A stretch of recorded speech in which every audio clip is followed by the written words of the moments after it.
எங்களுக்கு ஜாதகம் மூலமாக தான் அவங்க ஹாரோஸ்கோப் வரும். அவங்க வந்து எங்களை பார்த்தாங்க, எங்கள் வீடெல்லாம் இப்படிலாம் இருக்குன்னு. அதுக்கப்புறம் அவங்க third daughter of their parents. So they agreed. அந்த பாம்பேயில் கொடுக்கறதுக்கு கொஞ்சம் யோஜனையாக இருந்தது.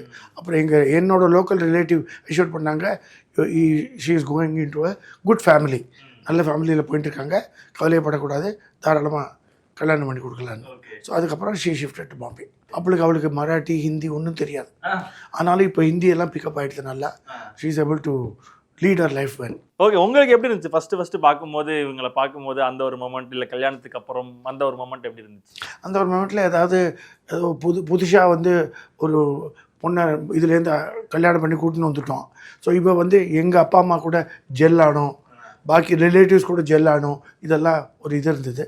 But she integrated very well, நல்லா அழகாக சௌரியமாக. அண்ட் டீச்சராக நிறைய இடத்துல வேலைக்கு பண்ணிட்டு போனாள். ஸோ அவளுக்கு ஏதோ கைக்கு ஆதாயக்குது கொஞ்சம் பணம் கிடச்சிது.